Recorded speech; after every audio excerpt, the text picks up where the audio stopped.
As of today's date, Dallas County reports 228 new cases of COVID, bringing the grand total to 10,462 with 229 deaths. Hello class, my name is Shanika Walker, and today I hope to gain your support to continue decreasing the spread of COVID-19. By the end of my speech, you will be aware and confident knowing the importance of social distancing during this COVID pandemic. I have been researching this topic and educating patients according to the CDC guidelines, and also working as a geriatric triage nurse in a clinical setting. First, I will discuss common risk factors. Second, I will discuss social distancing and reducing the spread. And last, adjusting to the new norm. Let us begin by discussing the common risk factors that we overlook. According to an article by Andrew and Sherry Fink, published February of 2020 in the New York Times, both of these contributed and said that based on clinical studies that COVID-19 can affect everyone. We first must understand how a current medical condition can affect your health during this crisis. People with underlying conditions such as diabetics, immunosuppressant, geriatric, infants, babies are more susceptible to catching this virus and likely to die from the infection.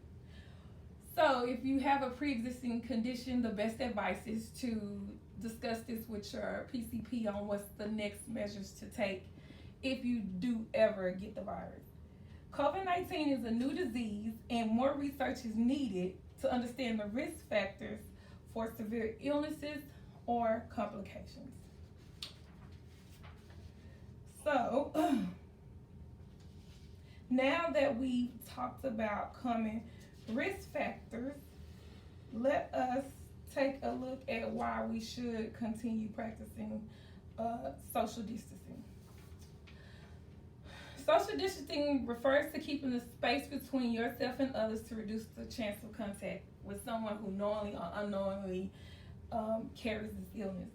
Limiting face-to-face contact, meaning the 6 feet distance, is the best way to reduce the spread of the virus.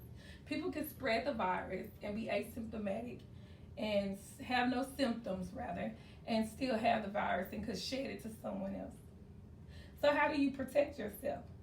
In the article, by the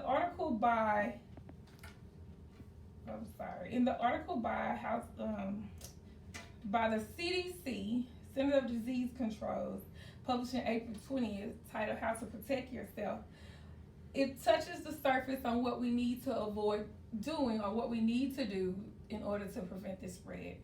One of them was to wash your hands for 20 seconds under warm water, saying the ABCs is 20 seconds. Also, if soap and water isn't available, it is safe to use hand sanitizer with 60% of alcohol. So now that we've talked about social distancing and reducing the spread, lastly, allow me to discuss normalizing the new norm. Battling with this new me I didn't want to become. As the virus continues to grow, social distancing and wearing a mask will remain inevitable. You're going to always have to wear a mask because you don't want that mucous membranes inside of your body. According to Aubrey Allison in the article published in 2020 from NPR or on NPR, New Normal, she discusses that during chaos is when the world learns and grows. So while we're dealing with this new norm, you just need to be reminded to be gentle. We're all dealing with this the best way that we can. Be confident, because society will reopen and it will cause a great deal of stress, but we will get through this together. So now, let me conclude. First, I explained associating risk factors of COVID-19. Second, I educated you on reducing the spread. And last, coping with the new normalcy of this virus. Our empathy and intelligence and our ability to cooperate is vital to all. We still have a public obligation to take these interventions that will spread. I encourage others and everyone to continue practicing social distance. along with everyday precautions. And this is a quote: "We have a chance to do something extraordinary. As we head out of this pandemic, we can change the world. Let's help fight this virus by using clean techniques along with social distancing." Thank you.